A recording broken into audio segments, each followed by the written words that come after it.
This is for EDTE416, the board review assignment. I attended a conference meeting on March 5th, and it was actually a little bit different than most school board meetings because I actually got to go out on site and see two different schools, and we got to see the new computer lab being built at an elementary school. Well, not being built. It's already in motion. They're doing the test to see where it'll lead. But I'm just going to answer the first few questions that were requested. We went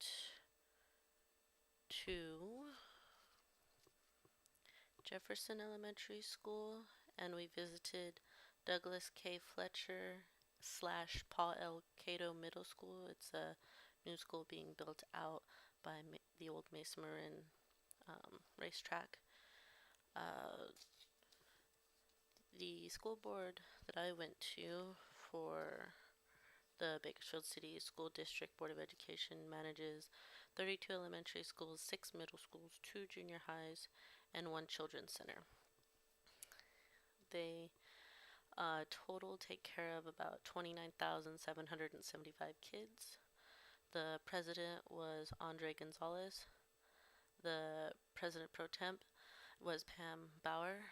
The clerk was Bill McDougall. The clerk pro tem was Dr. Fred L. Haynes, and one of the school board members was Lillian Tafoya. They usually meet every fourth Tuesday of the month, but like I said today, that particular day was a special board meeting, and they have those when they are necessary. They are some of the business that they take care of are anything regarding education of students and the running of the schools. People are allowed to put in bids for services if they feel anything is needed. They also make sure the building of new schools is up to standards. They manage the budget.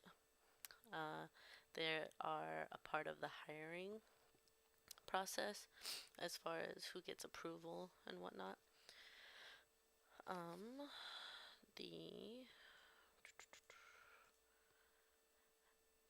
Like I said, they meet every fourth Tuesday of the month.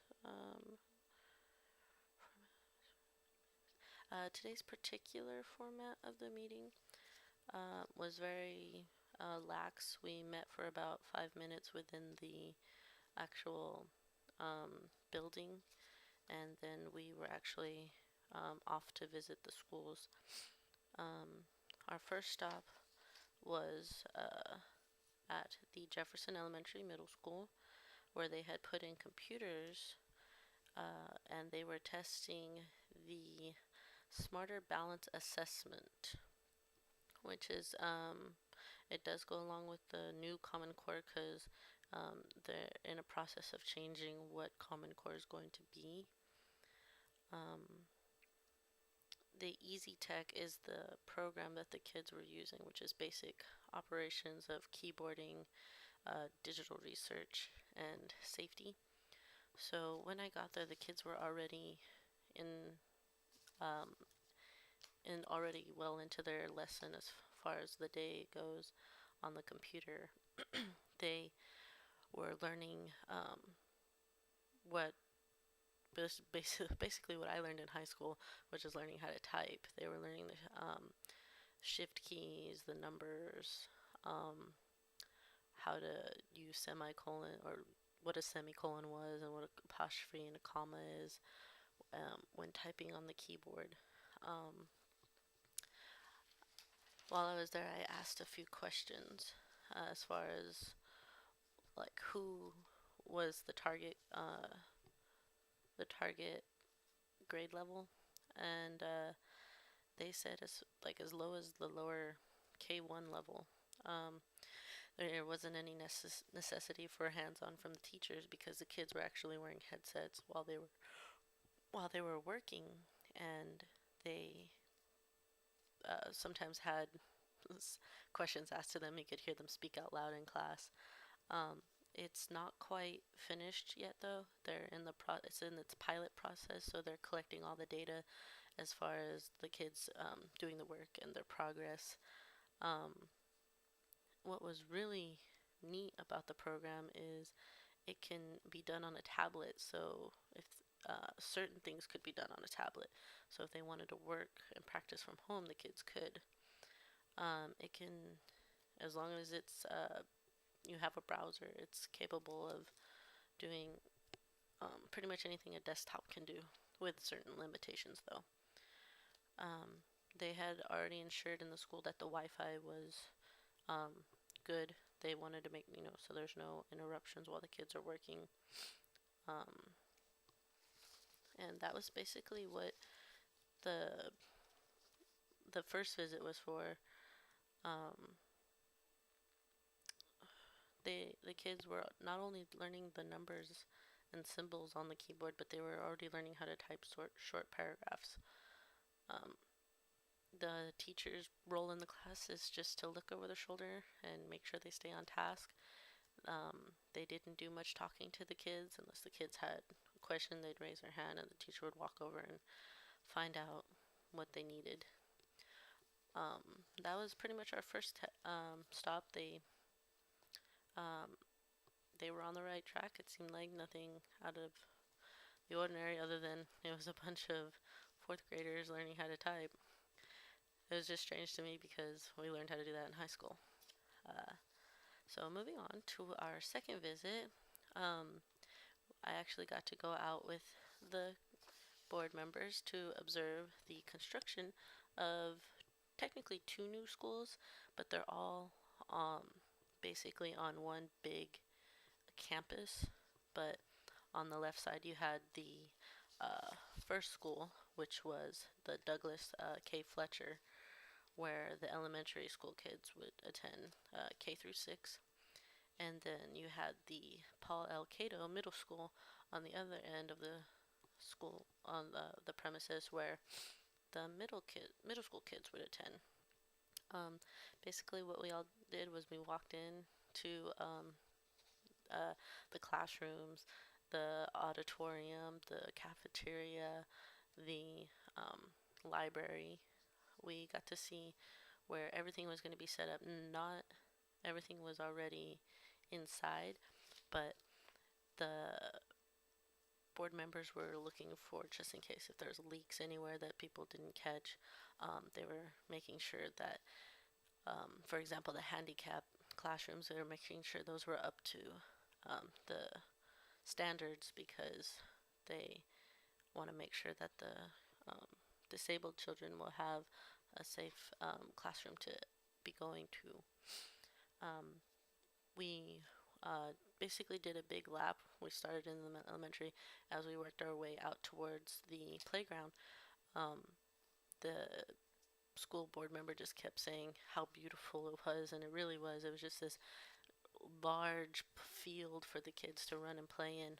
But they did bring up some concerns, because as you go further out into the field, it kind of drops off. And one of the teachers was like, we really need to get a camera set up in a particular spot, because if a little kid just decided they wanted to lay on the grass, you couldn't see them from where we were. And so they made sure to bring that up as an issue to address, which I also found really surprising, because in my elementary school days, we didn't have security cameras. We had yard aids, which I'm sure they'll have yard aids too, but the fact that they're incorporating security cameras, I think, is really, really good, because then the yard aids will still have to be diligent, but you have that extra backup. So in case you do miss something, the security cameras will catch it. After we looked through the classrooms, which were really nice, they were really spacious. They had plenty of storage room for the teacher to put their supplies. The teacher even had their own like locked cabinet, so if they wanted to put their purse or personal belongings in there, then they could leave them in there knowing they're safe, and the kids can't get in there thinking that like construction paper or something is inside of it. They had uh, plenty of spaces for the kids to make sure they have enough storage space, and the size of the classroom just seemed really big, but that was probably because there was no desks in there yet. But they should be ready to open by the fall of this year. So it was, I would say, about 85 to 90% done. They were just doing some extra gardening, like there still needed to be grass laid, and some of the concrete was still being placed in. Uh, just doing fine tuning. It was what it looked like. Some wiring was missing, some flooring in like some of the outer classrooms, but they were pretty much done. Um, as we circled over to the Paul Cato Middle School side, it was pretty much the same thing. Classrooms were 90 to 95% done, probably. Just needed some light bulbs in certain areas. The library was the next part we saw, which was really big. It even had a lot of the rooms, classrooms and library had a lot of natural light, so that will save on the electricity bill because the teachers can use the natural light during the day, and if they need to use overhead projector, they can turn a knob, and the mechanism that lets the natural light in will actually close, and it won't be so bright in there. That was pretty much what the whole entire board meeting was about. Was just um, checking up on those two schools, making sure they were on track. Um,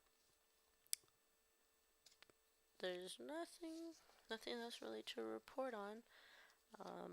If you get a chance, please go out and visit Douglas K. Fletcher Elementary and Paul L. Cato because it's gorgeous. And if some of you are almost done with your credentialing program, uh, they need teachers and possibly substitute teachers. So keep an eye out.